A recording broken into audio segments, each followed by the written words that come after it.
Back to program Speak in English. Good morning. This is Dr. Arias Maurya helping you out to get a better understanding of English language and also enabling you to communicate grammatically, fluently and confidently in a given situation. Guys, coming straight to the topic, I must remind you that there is one task ahead. That task was given by a student that he wanted to know what about the interview board, how the interview is conducted, how the students they are selected, appointed, so many things. So today we'll discuss interview board, how to face an interview board. So I have divided this into three sections. First, when we go to interview board, what is the plus point? What is the plus point that we should show?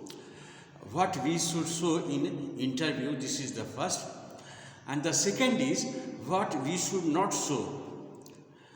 And the third part is how to talk, how to converse with them. So in these three parts, I have divided my lesson.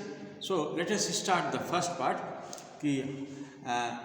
What to show in interview. So interview is a board consisting of 3, 5, 7, 9, 11 members like this, and then these members are supposed to conduct an interview, and a candidate is called, and then questions are asked, and candidates answers and prove himself or herself that he is good enough to have that very post. So guys, let us look what are the things that interview required. तो पहला है कि नाम, ये आप अपना नाम जानते हैं और जिसका नाम अच्छा होता, अच्छा खराब का कोई मतलब नहीं होता. नाम in fact has a symbolic thing. उसमें कोई नहीं शेक्सपियर कहता है किसी नाम से जो है गुलाब उतना ही सुगंध देता है.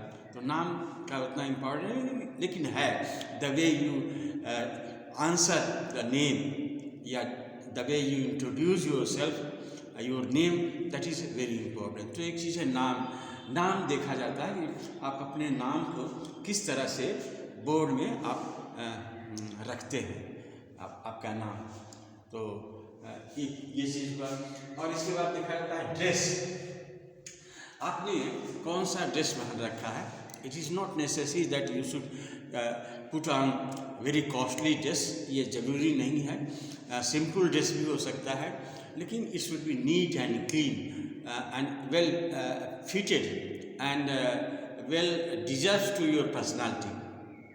तो ड्रेस जो है वो कोई ऐसा ज़रूरी नहीं है कि आप टाई और कोट में ही जाइए और फिर हाँ, लेकिन एक साधारण ड्रेस में भी आप जा सकते हो, लेकिन वो नीट एंड क्लीन हो, अट्रैक्टिव हो देखने में, और ये लगे कि जिस काम के लिए जा रहे हैं आप उस काम के लिए फिट हैं. तो dress enhances your personality. Dress जो है आपके पर्सनालिटी को और अच्छा बनाता है. आपने जो कुछ पहन रखा है वो बहुत सुंदर दिख रहा है, आप व्यक्ति भी, आपका पर्सनालिटी भी सुंदर है, तो it matches also so many things. तो dress has very much importance. तो ड्रेस को भी हम काउंट कर सकते हैं. Usually when you go to interview board, facing interview board, तो you must be in a good dress, attractive and very, or it not be very shining, no, just like a very sober color, and it should be matching to you. Matching the work that you are going to do, that is also important.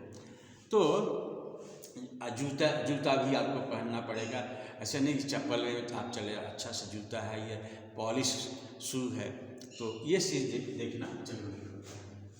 और address का मतलब होता है आप जो है किसी को कैसे बोलते हैं। आप एड्रेस का मतलब यह है कि ये आप संबोधन कैसे करते हैं।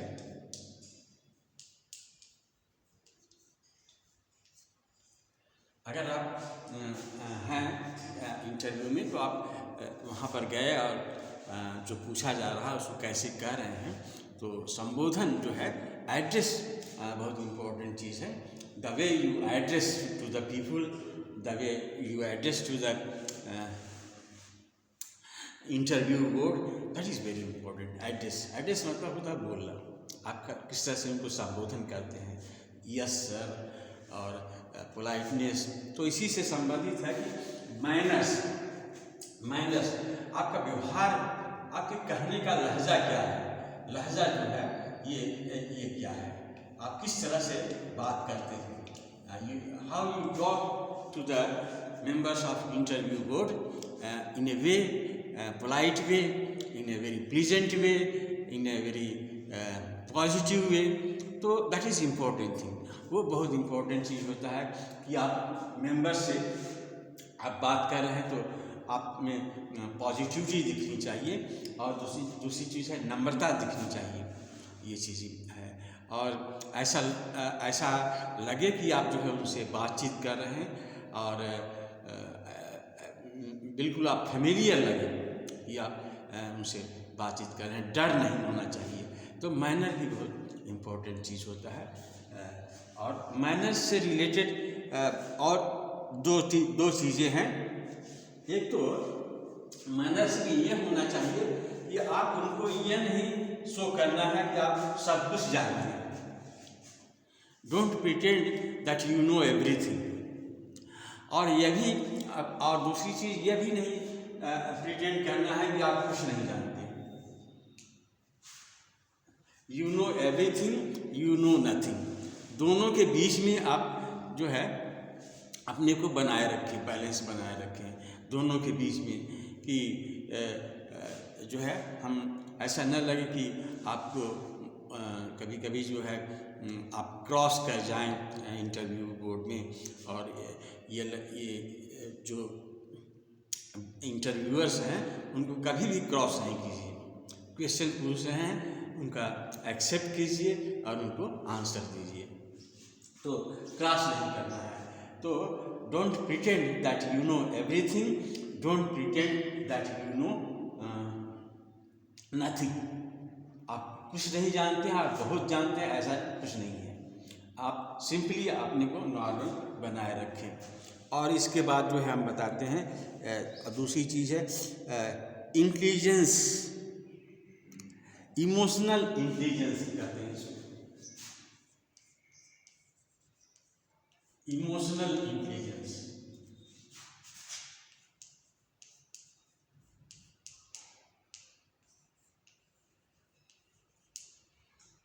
ये जो है ऑब्जेक्टिविटी की एक स्टेज होती है आदमी की। जो अच्छे आदमी होते हैं उनके they have a grip over their emotional intelligence. वो जब जो कहना चाहते हैं वही कहेंगे, जितना कहना है उतना ही कहिए, ज़्यादा नहीं। और अगर कोई आपको भला बुरा कहता है तो आप उस पर रिएक्ट नहीं करें, आप पर उस पर असर नहीं होना चाहिए, और आप सारी चीज़ को कंट्रोल की स्थिति में हों। तो you must be in A controlling situation. इसमें आप जो है इमोशनल इंटेलिजेंस में आप जो है 3 चीज़ दिखा सकते हैं कि आप तो एक बुद्धिमान आदमी हैं।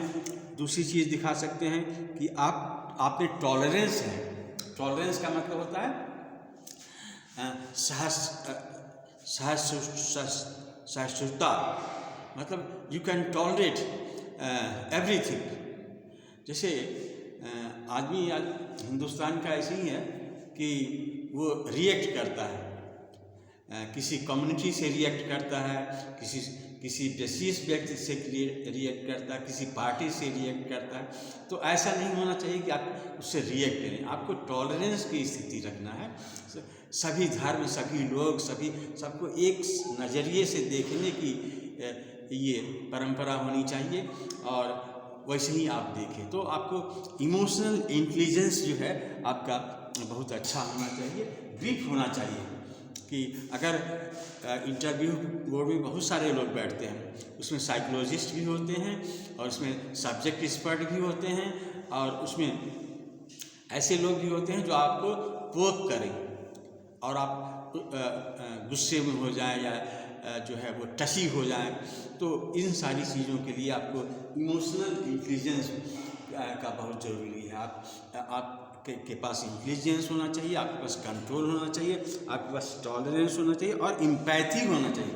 एम्पैथी कहते हैं, एम्पैथी होता है कि जैसे आपसे पूछा गया कि किसी गरीब के बारे में, उसकी समस्या के बारे में, तो आप ऐसे बताएं जैसे कि आप खुद ही उस समस्या से दो चार हुए हैं। You must tell in that way that you are really having the same kind of things, problem. तो इस तरह से आपको उसमें बताना है, उसको कहते हैं empathy. When you feel the pulse of the character, that is called empathy. तो आपको empathy होना चाहिए, empathic होना चाहिए। आगे बढ़ते हैं। आपको और जो होना चाहिए वो क्यूरोसिटी होनी चाहिए।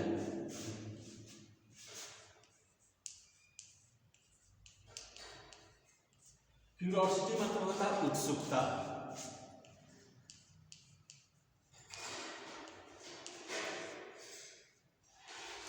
जिस आदमी में उत्सुकता मर गई है वो आदमी जिंदा नहीं है।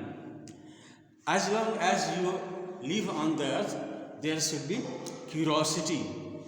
हमको कुछ जानने की इच्छा होनी चाहिए, कुछ सीखने की इच्छा होनी चाहिए। तो ये जो है ये आदमी को जिंदा रखता है। अब ये क्यूरोसिटी किस तरह से है, जैसे आप किसी से बात करते हैं तो आपको सीखने की इच्छा होती है, आपको अपनी बात बताने की इच्छा होती है और नई चीज़ क्या है उसको सीखने की, पढ़ने की इच्छा होती है। तो सीखने की इच्छा जो है वो क्यूरोसिटी कहलाती है। ये चीज़ आपको आप में होनी चाहिए और ये बनी रहनी चाहिए क्यूरोसिटी। ये चीज़ भी देखा जाता है। और इसके अलावा हाँ, आप डिसीजन मेकिंग, आप जो है ऐसे व्यक्ति हैं, आपको डिसीजन, क्योंकि आप किसी पद पर जा रहे हैं तो डिसीजन मेकिंग कैपेसिटी होना चाहिए। डिसीजन लेना एक सबसे बड़ी चीज़ है लाइफ में। आप किस रास्ते से जा रहे हो, the path not taken is very important, कि उस रास्ते से नहीं हम इस रास्ते से जाएंगे, that is your decision।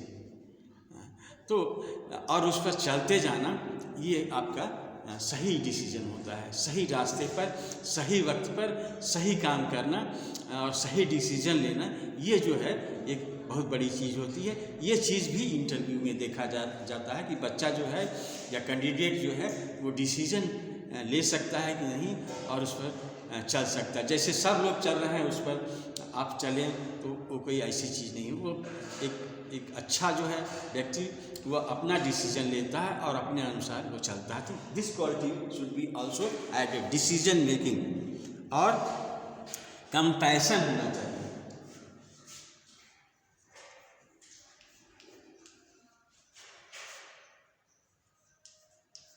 दया होनी चाहिए, दया, करुणा जिसको बोलते हैं, ये दया नहीं है, करुणा, करुणा होनी चाहिए।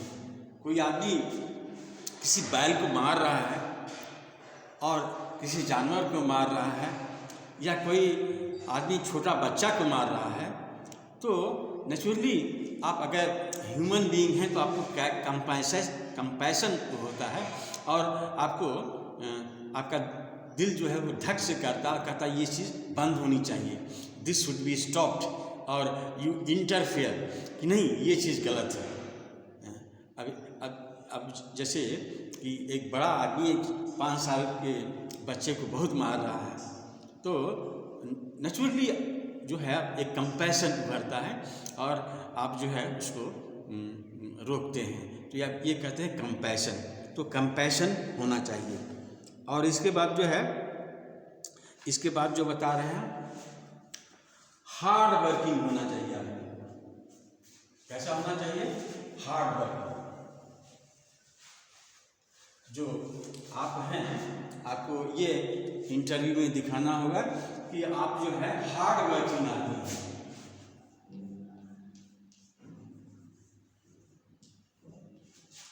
आप कठिन परिश्रम कर सकते हैं। आप ऑफिसर हैं, जो भी है आपको फील्ड में दे दिया गया, तो आप वेदर इट इज़ सनशाइन और इट इज़ रेनिंग या कोल्ड है, आप जो है किसी परिस्थिति में आप बाहर घंटों काम कर सकते हैं। यू कैन स्टैंड और you can exert your strength over there, तो आप कुछ भी कर सकते हैं, लेकिन आपको हार्ड वर्किंग होना चाहिए और कठिन काम को करने की कैपेसिटी होना चाहिए। ये ज़रूर देखा जाता है। तो गाइस, हम आपको बता रहे हैं कि क्या चीज़ देखा जाता है इंटरव्यू में। अभी हम आपको ये नहीं बता रहे हैं कि इंटरव्यू में कैसे उत्तर देते हैं, उत्तर देते हैं। अभी कल भी एक वीडियो बनाएंगे, इसके बाद बताएंगे कैसे उत्तर देते हैं, क्योंकि बिना इसको जाने आप जो है सीधे डायरेक्ट आ जाओगे तो समझ में नहीं आएगा। तो हम आपको बता रहे हैं कि हार्ड वर्किंग होना चाहिए, कठिन परिश्रम करने वाला होना चाहिए और फोकस्ड होना चाहिए।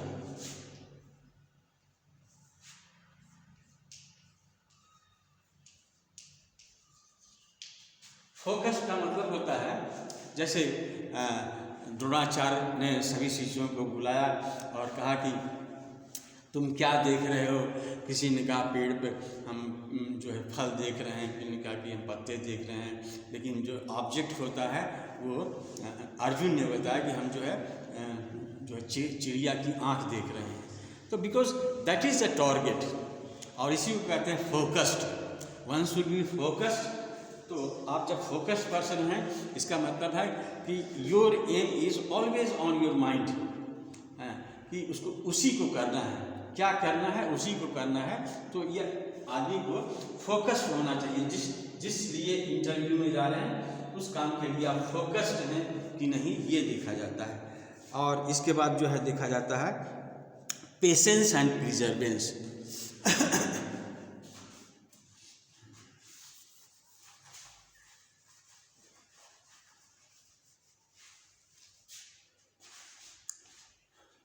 ये सबसे बड़ी क्वालिटी है दोस्तों, पेशेंस एंड प्रिजर्वेंस, परसिवरेंस। पेशेंस और परसिवरेंस, आदमी जो सबसे अच्छा आदमी है, जो सबसे सफल आदमी है, उसके पास जो सबसे अच्छा क्वालिटी होता है उसका धैर्य होता है। जिस आदमी के पास जितना धैर्य होगा वो आदमी उतना सफल होगा। धैर्य। जब आप काम करते रहते हो, किसी के लिए प्रयास करते रहते हो, लोग आप पर हंसते हैं कि आप ये कर रहे हो। जैसे मैं ही वीडियो बना रहा हूँ, बहुत से लोगों को समझ में आ रहा था कि ये बेमतलब का अभी तो आप क्यों कर रहे हैं सर, आप तो इतना दिन पढ़ाए, फिर क्या ज़रूरत है, बहुत तरह की चीज़ें। और फिर आप इस सक्सेस होंगे कि नहीं होंगे, so many question, so many doubts का। तो आदमी उस सारी चीज़ को सह करके जब वो अपने काम पर लगातार बना रहता है तो उसको बोलते हैं धैर्य, उसको बोलते हैं पेशेंस एंड प्रिजर्वेंस। और वही आदमी जिसके पास पेशेंस एंड प्रिजर्वेंस होता है, वही आदमी चमत्कार करता है। Magic, you can do magic. तो पेशेंस और प्रिजर्वेंस भी देखा जाता है इंटरव्यू में कि बच्चे के पास पेशेंस और प्रिजर्वेंस है कि नहीं। और इसके बाद देखा जाता है सेल्फ मोटिवेटेड।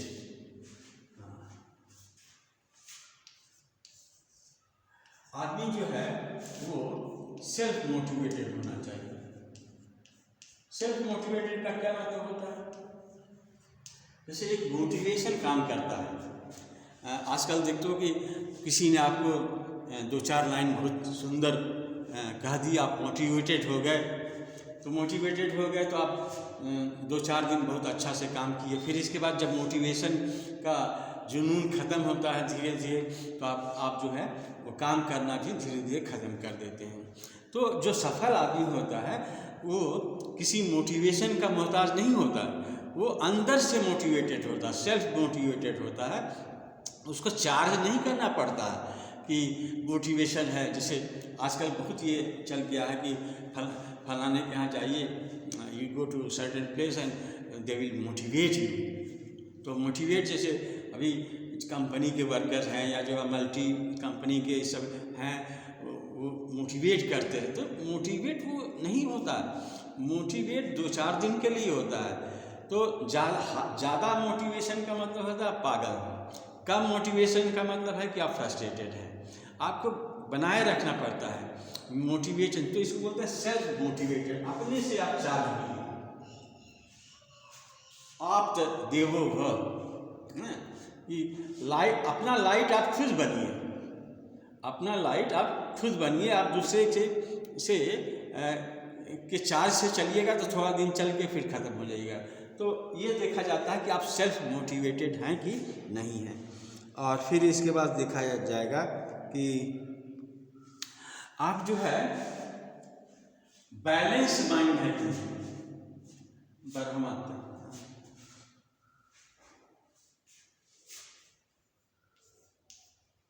बैलेंस्ड।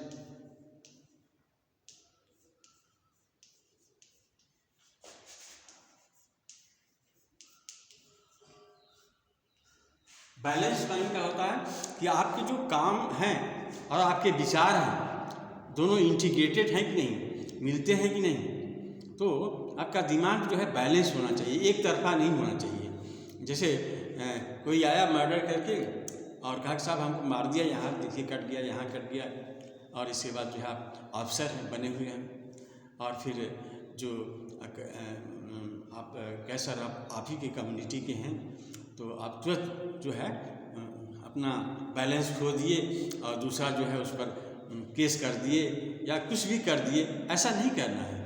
आप बैलेंस हैं, आप बैलेंस माइंड में रहो तो आप देखोगे कि प्रॉस क्या है, कॉन्स क्या है, ठीक से अच्छा से समझिए, और समझने के बाद बिना जो है बैलेंस खोए आप उस पर डिसीजन लीजिए।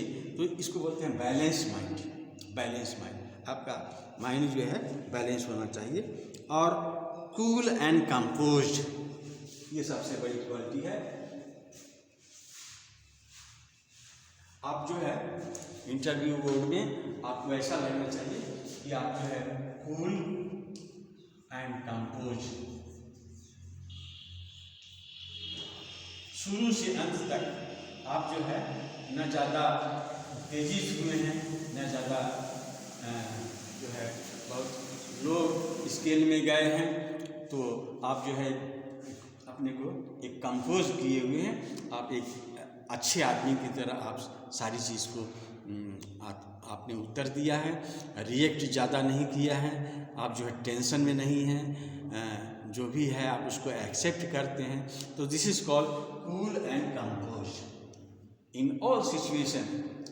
ये अच्छी क्वालिटी है कि आदमी को दुख तकलीफ़ जो भी है सारी चीज़ें आती हैं, आंधी बरसात, सब में जो है एक जैसा रहना ये आदमी का सबसे अच्छी क्वालिटी माना जाता है, और ये इंटरव्यू बोर्ड में भी देखा जाता है। तो guys, this is what I have just mention hint you the points that you should be aware of when you are going in an interview. अब मैं कल के वीडियो में ये बताऊंगा कि कौन सा चीज़ आपको शो नहीं करना है, ये चीज़ आपको शो करनी है। एक अच्छे कैंडिडेट के लिए ये चीज़ ये शो करनी है, और फिर कौन चीज़ शो नहीं करनी है वो कल बताएंगे।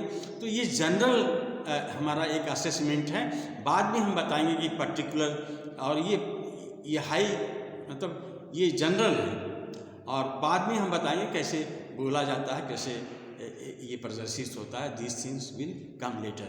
So that's all for today guys. Thank you very much.